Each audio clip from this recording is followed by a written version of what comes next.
Hello everyone, welcome back to the next video. आज के इस वीडियो में हम लोग कवर करने वाले हैं क्लास 12 ज्योग्राफी का एक ऑफिशियल मॉडल पेपर जो कि बिहार बोर्ड द्वारा जारी किया गया। आप सबको पता होना चाहिए कि हर वर्ष बिहार बोर्ड ने अपना एक ऑफिशियल मॉडल पेपर जारी करता है एग्जाम से 2-3 महीने पहले। सो इस मॉडल पेपर को हम लोग आज के इस वीडियो में हम लोग कवर करने वाले हैं, क्योंकि इस मॉडल पेपर से आपके जो बिहार बोर्ड के जो एग्जाम होते हैं काफ़ी क्वेश्चन इसी से आते हैं। क्योंकि अगर आपने तैयारी नहीं भी किया है तो अगर इस मॉडल पेपर को तो पूरी तरह से एक बार देख लेते हैं तो आपके 50% क्वेश्चन जो इसी से आएंगे। तो मैं आपको गारंटी देता हूँ कि आप इस वीडियो को पूरी तरह से देख लीजिए, आपके एग्जाम में काफ़ी क्वेश्चन इसी से देखने को मिलेंगे अगर आप लोग तैयारी नहीं कर पाते किसी मजबूरी से या फिर किसी तरह की कठिनाई से। तो चलिए हम लोग शुरू करते हैं आज की इस वीडियो को। और मैं आपको बता दूं, ये जो है आपको टोटल जो मार्क्स भी होते हैं 70 मार्क्स के होते हैं, जिसमें से आपको 30 मार्क्स जो होते हैं प्रैक्टिकल में एग्जाम होता है।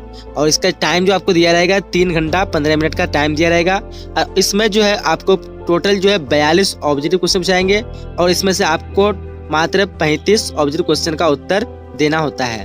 तो 35 का जवाब देना होगा और 42 आपको पूछेंगे, यानी इसमें आपको 7 जो है प्लस एक्स्ट्रा में क्वेश्चन पूछाते हैं, जो कि आपके बिहार बोर्ड के एग्जाम में इस बार काफ़ी आसानी कर दिया आप लोग के लिए। तो आप लोग काफ़ी अच्छे से मार्क्स ला सकते हैं। तो हम लोग शुरू करते हैं, क्वेश्चन की तरफ बढ़ते हैं। तो यहाँ पे देख पा रहे हो, क्वेश्चन पहला है कि कौन सामाजिक भूगोल का उपक्षेत्र नहीं है। यहाँ पे 4 ऑप्शन दिए हुए हैं। सो इस क्वेश्चन का राइट आंसर डी होना चाहिए, यानी चिकित्सा भूगोल। एक का क्या ऑप्शन नंबर डी। चलिए नेक्स्ट क्वेश्चन देख पा रहे, क्वेश्चन नंबर दूसरा है कि उच्च जनसंख्या वृद्धि दर वाला देश है। यहाँ पे 4 ऑप्शन दिया हुआ है, तो कौन जो है उच्च जनसंख्या वृद्धि दर वाला देश है। तो इन चारों में सही ऑप्शन की बात करूँ तो सही ऑप्शन हो जाएगा आपका ऑप्शन नंबर ए, यानी यमन। यमन जो है एक उच्च जनसंख्या वृद्धि दर वाला देश है। चलिए नेक्स्ट क्वेश्चन देख पा रहे हैं, क्वेश्चन नंबर तीसरा कि कौन प्रतिकर्षक कारक नहीं है। यहाँ पे दिया हुआ है इनमें से कौन प्रतिकर्षक कारक नहीं है। तो 3 का राइट आंसर हो जाएगा ऑप्शन नंबर सी, यानी चिकित्सा सुविधा। ये जो है एक प्रतिकर्षक कारक नहीं है। बाकी जलवायु, बेरोजगारी, ये सब क्या है, प्रतिकर्षक कारक है। तो इस क्वेश्चन का राइट आंसर क्या होगा, ऑप्शन नंबर सी हो जाएगा। चलिए नेक्स्ट क्वेश्चन है, क्वेश्चन नंबर चौथा है कि कार्यशील जनसंख्या का आयु वर्ग है, यानी कौन से जनसंख्या की आयु जो थी वो कार्यशील के योग माने जाते हैं, यानी काम के लायक माने जाते हैं। तो इस क्वेश्चन का राइट आंसर हो जाएगा ऑप्शन नंबर बी, यानी 15 से 59 वर्ष। क्या हो जाएगा, ऑप्शन नंबर बी राइट हो जाएगा, 15 से 59 वर्ष। चलिए उसके बाद नेक्स्ट क्वेश्चन देख पा रहे, क्वेश्चन 5वां, इनमें से कौन मानव विकास स्तंभ है। ऑप्शन आपके सामने दिया हुआ है। सो इस क्वेश्चन का राइट आंसर होगा ऑप्शन नंबर डी, यानी उपयुक्त सभी। ये सभी हो जाएगा मानव विकास का स्तंभ। चलिए बढ़ते अगले क्वेश्चन की तरफ। अगला क्वेश्चन नंबर 6 देख पा रहे, तृतीय आर्थिक क्रियाकलाप है। यहाँ पे 4 ऑप्शन में दिया हुआ है, कौन तृतीय आर्थिक क्रियाकलाप है। व्यापार, सेवा, संचार, इनमें से तीनों है, यानी इस क्वेश्चन का राइट आंसर डी हो जाएगा, उपयुक्त सभी। 6 का क्या होगा, option number D right answer होगा। चलिए क्वेश्चन नंबर 7 देख पा रहे, बिग इंच संबंधित है, यानी किससे संबंधित है, इसका संबंध किस चीज से। तो ये इसका संबंध जो एक पाइपलाइन से, यानी एक जो पाइपलाइन है जिसमें तरल पेट्रोलियम का प्रवाहित होता है। तो इस क्वेश्चन का आंसर क्या होगा, ऑप्शन नंबर ए हो जाएगा, पाइपलाइन से। चलिए क्वेश्चन नंबर 8वां देख पा रहे, नाफ्टा अस्तित्व में आया, यानी कब इसका अस्तित्व में आया, नाफ्टा को लाया गया। तो इस क्वेश्चन का राइट आंसर की बात करेंगे तो राइट आंसर होगा ऑप्शन नंबर ए, यानी 1994 में। कब लाया गया था, 1994, ऑप्शन नंबर ए राइट हो जाएगा। चलिए अगले क्वेश्चन की तरफ बढ़ते हैं और अगला क्वेश्चन देख पा रहे होंगे कि वृहद ट्रंक मार्ग गुजरता है, यानी कहाँ से गुजरता है, ये मतलब किस चीज से। तो ये जो गुजरता है वो भूमध्य सागर और हिंद महासागर से होकर गुजरता है, यानी इस क्वेश्चन का आंसर बी हो जाएगा, भूमध्य सागर और हिंद महासागर। चलिए अगले क्वेश्चन की तरफ बढ़ते हैं, क्वेश्चन नंबर 10वां के इनमें कौन औद्योगिक नगर है। 4 दिए हुए हैं। सो यहाँ पे औद्योगिक नगर की बात करेंगे तो औद्योगिक नगर डी हो जाएगा, यानी पिट्सबर्ग, जो ये एक औद्योगिक नगर है। चलिए अगला क्वेश्चन की तरफ बढ़ते हैं और क्वेश्चन नंबर 11 तक पा रहे, भारत में सर्वाधिक जन वृद्धि की अवधि थी, यानी सबसे अधिक जनसंख्या जो वृद्धि हो रही थी कौन से ईस्वी में। तो ये 1961 से और 1971 जी ये ईस्वी थी, इसमें जनसंख्या में काफी वृद्धि आई थी, यानी इस क्वेश्चन का राइट आंसर सी हो जाएगा। चलिए बढ़ते अगले क्वेश्चन की तरफ और क्वेश्चन नंबर 12 तक पा रहे, तमिलनाडु में कौन भाषाई परिवार प्रमुख है। तो तमिलनाडु में सबसे अधिक मतलब प्रमुख जो भाषाई परिवार है वो है द्रविड़, यानी द्रविड़ सबसे अधिक चलते हैं वहाँ पे। इस क्वेश्चन का आंसर सी हो जाएगा। चलिए अगले क्वेश्चन तरफ बढ़ते हैं, क्वेश्चन नंबर 13 तक पा रहे, इनमें से कौन ग्रामीण बस्ती का प्रकार है। गुच्छित, अर्धगुच्छित, या फिर पल्लीकृत, या फिर सभी। तो ग्रामीण में जो है सभी तरह की बस्तियां पाई जाती है, यानी इस क्वेश्चन का आंसर डी हो जाएगा, उपयुक्त सभी। चलिए क्वेश्चन नंबर 14 में देख पा रहे, नगर जो पूर्वी भारत में अवस्थित नहीं है। यहाँ पे 4 नगरों के नाम दिए हुए हैं और आपको चुनना है कि कौन जो है पूर्वी भारत में अवस्थित नहीं है। तो पटना, जमशेदपुर और धनबाद, ये जो है तीनों आपका पूर्वी भारत में अवस्थित है, बट नासिक जो ये महाराष्ट्र में है, यानी ये पश्चिम की दिशा इसमें है। तो इस क्वेश्चन आंसर डी हो जाएगा। क्या हो जाएगा? डी। और बाकी सब क्या है? पूर्वी भारत में है, तो ये सब नहीं होगा।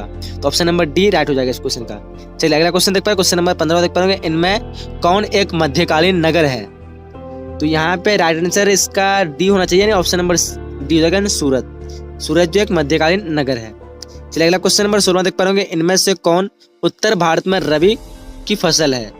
तो रबी की फसल हो जाएगा गेहूं उत्तर भारत में, यानी इस क्वेश्चन का आंसर ए हो जाएगा। कौन हो जाएगा? गेहूं। चलिए अगला क्वेश्चन बढ़ते हैं। क्वेश्चन नंबर 17 देख पा रहे कॉफी उत्पादक राज्य है, यानी सबसे अधिक कॉफी जो उत्पादक होता है वो किस राज्य में होता है? तो इस सबसे अधिक कॉफी जो उत्पादक होता है वो कर्नाटक में होता है, यानी इस क्वेश्चन का आंसर ए हो जाएगा कर्नाटक। चलिए क्वेश्चन नंबर 18 देख पा रहे हरित क्रांति का संबंध है, यानी किस चीज से संबंध है हरित क्रांति का? तो इसका संबंध जो है खाद्य उत्पादन से है, यानी इस क्वेश्चन आंसर सी हो जाएगा। 18 का ऑप्शन नंबर सी राइट हो जाएगा। चलिए अगला क्वेश्चन देख पाए, क्वेश्चन नंबर 19वां कि कौन नदी बेसिन पूर्वी भारत में है? तो यहाँ पे इस क्वेश्चन का राइट आंसर सी होना चाहिए, यानी महानदी बेसिन। 19 का क्या होगा? ऑप्शन नंबर सी हो जाएगा। चलिए अगला क्वेश्चन नंबर 20वां देख पा रहे होंगे। लैगून और पश्च जल पाए जाते हैं। तो लैगून और पश्च जल मुख्य रूप से जो पाए जाते हैं वो पाए जाते हैं केरल में, यानी इस क्वेश्चन आंसर ए हो जाएगा। 20 का क्या होगा? Option number A. चलिए अगले क्वेश्चन तक बढ़ते हैं और क्वेश्चन नंबर 21 देख पा रहे इनमें से कौन लौह अयस्क उत्पादक केंद्र है? तो लौह अयस्क उत्पादक जो केंद्र है यहाँ पे राइट आंसर का ऑप्शन नंबर डी, इनमें से सभी हो जाएगा। चलिए अगला क्वेश्चन है 22वां देख पा रहे इनमें से कौन अधात्विक खनिज है, मतलब धातु मिला हुआ नहीं है, कौन से खनिज में है? तो यहाँ पे राइट आंसर का ऑप्शन नंबर सी, यानी अभ्रक। अभ्रक जो एक अधात्विक खनिज है, बाकी सब क्या है? धात्विक खनिज है। सो 22 का क्या हो जाएगा? ऑप्शन नंबर सी राइट हो जाएगा। चलिए उसके क्वेश्चन नंबर 23 देख पा रहे इनमें से कौन बॉक्साइट से संबंधित नहीं है? इनमें से कौन बॉक्साइट से संबंधित नहीं है? ऑप्शन आपके सामने दिया हुआ है ए, बी, सी या फिर डी। तो 23 का राइट आंसर की बात करें तो राइट आंसर क्या होगा? ऑप्शन नंबर सी हो जाएगा, यानी भावनगर। ऑप्शन नंबर बी हो जाएगा, यानी गया। गया हो जाएगा। इनमें से कौन बॉक्साइट से संबंधित नहीं है? गया हो जाएगा, यानी 23 का ऑप्शन नंबर बी राइट हो जाएगा। चलिए अगला क्वेश्चन की तरफ बढ़ते हैं और क्वेश्चन नंबर 24 देख पा रहे होंगे कि भारत में पाए जाने वाले कुल कोयले का कितना प्रतिशत बिटुमिनस प्रकार का है? तो यहाँ पे राइट आंसर की बात करेंगे तो शायद 80% हो सकता है, लेकिन यहाँ पे अगर आप लोग को पता है तो कंफर्म करके बता सकते हैं कौन सा सही होगा। लेकिन यहाँ पे 80% होना चाहिए, यानी इस क्वेश्चन आंसर सी हो जाएगा। बट ऐसे तो बिटुमिनस का प्रकार को नहीं दिया हुआ कितना प्रतिशत पाया था, लेकिन ये दिया है कि बिटुमिनस में जो कार्बन की मात्रा जो होती है वो लगभग 80% होती है। सो इस ऑप्शन के हिसाब से 80% होना चाहिए, इस क्वेश्चन आंसर सी। चलिए अगला क्वेश्चन देख पाए, क्वेश्चन नंबर 26वां कि इन तेल शोधनशालाओं में कौन उत्तर भारत में नहीं है? 4 ऑप्शन दिए हुए यहाँ पे। सो इस क्वेश्चन का राइट आंसर होगा ऑप्शन नंबर डी, यानी चेन्नई। चेन्नई जो है ये उत्तर भारत में नहीं है, ये क्या है? दक्षिण भारत में है। चलिए अगला क्वेश्चन से बढ़ते हैं और क्वेश्चन नंबर 27 देख पा रहे होंगे। रावत भाटा परमाणु ऊर्जा केंद्र किस शहर के निकट स्थित है? यानी ये जो है रावत भाटा, ये कहाँ पे है रावत भाटा? तो ये जो है कोटा के स्थित है, कोटा के नजदीक में है, यानी इस क्वेश्चन आंसर बी हो जाएगा। ऑप्शन क्या ऑप्शन नंबर बी राइट होगा। चलिए क्वेश्चन नंबर 28 देख पा रहे होंगे। भिलाई स्टील संयंत्र कोयला प्राप्त करता है, यानी भिलाई स्टील जो संयंत्र है ये कोयला कहाँ से प्राप्त करता है? तो ये छत्तीसगढ़ से, झारखंड से, धनबाद से जगह, झारखंड का एक जगह है धनबाद, सो वहीं से प्राप्त करता है। इस क्वेश्चन आंसर ए हो जाएगा। चलिए अगला क्वेश्चन नंबर 29वां देख पा रहे होंगे। हुबली सूती वस्त्र कारखाना किस राज्य में अवस्थित है?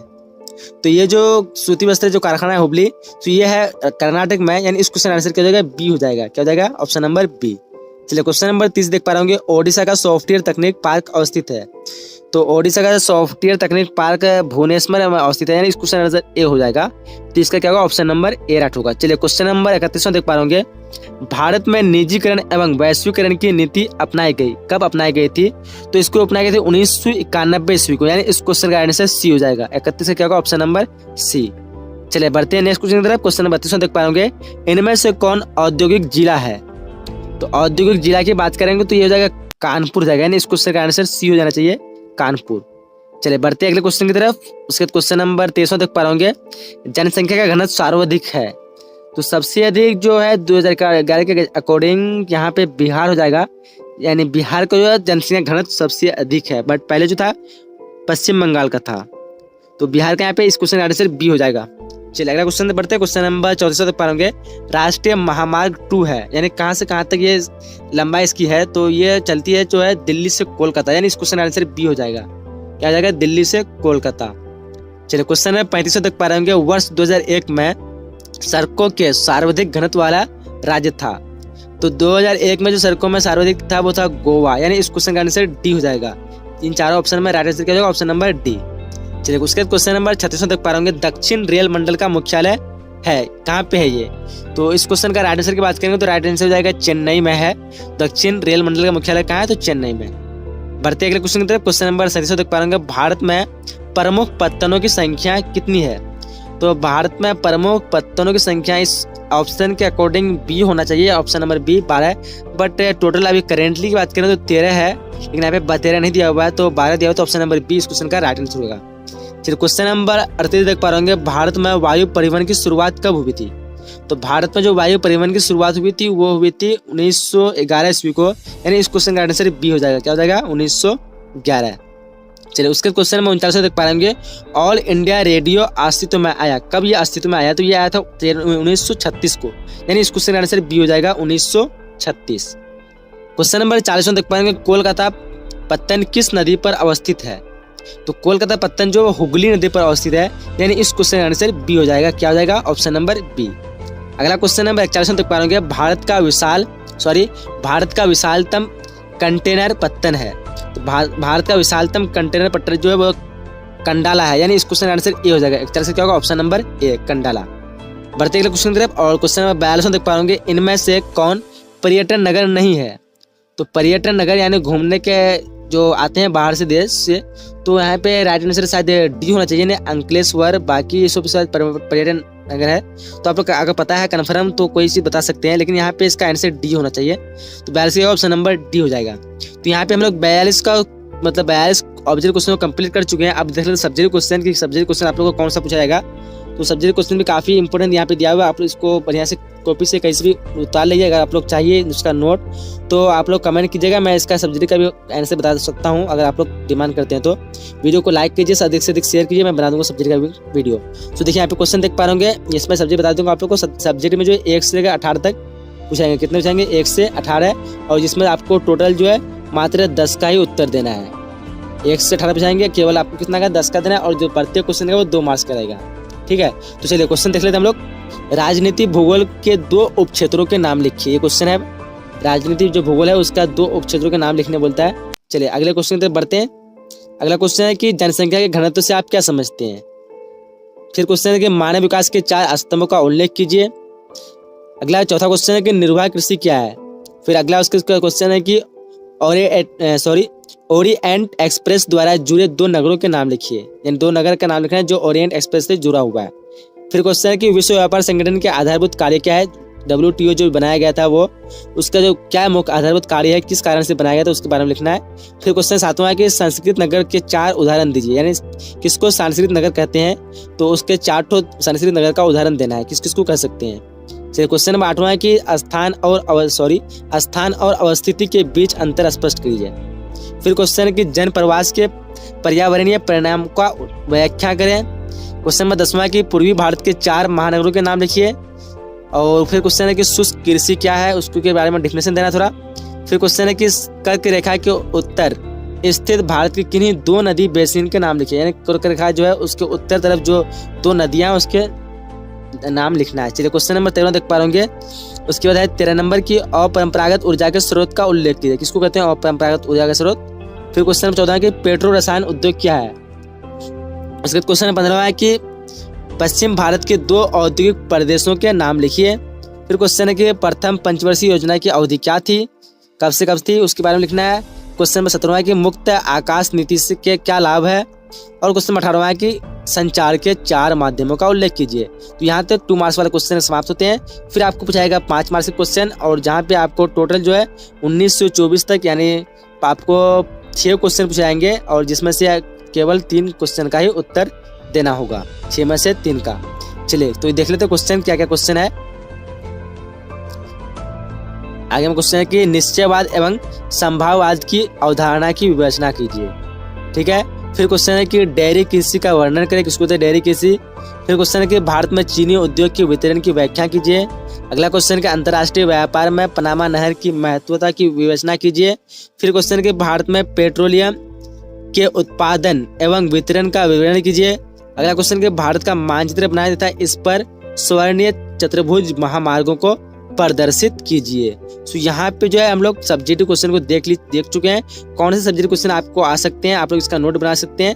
तो चलिए यहीं तक वीडियो को हम लोग समाप्त करने वाले हैं। मैं आपको बता दूं, अगर वीडियो को अभी तक लाइक नहीं किया, वीडियो को लाइक कर दीजिए और अपने सभी दोस्तों के साथ एक बार जरूर शेयर कीजिएगा ताकि उसको भी फायदा हो जाएगा। और आगे के सभी मॉडल पेपर पाने के लिए इस चैनल को सब्सक्राइब कर लीजिए और सब्सक्राइब करने जो बेल आइकन आता है उसको क्लिक कर लीजिए ताकि जितने भी मैं वीडियो डालूं तो उसका नोटिफिकेशन सबसे पहले आपके मोबाइल में पहुंच जाए। तो अगर आपकी स्क्रीन में किसी तरह का वीडियो आ रहा है तो आप लोग देख लीजिए, काफी इंपॉर्टेंट वीडियो है ये लोग। सो चलिए ये वीडियो को हम समाप्त करते हैं, मिलते हैं अगले नए वीडियो। जब तक के लिए जय हिंद, जय Bharat and thanks for watching.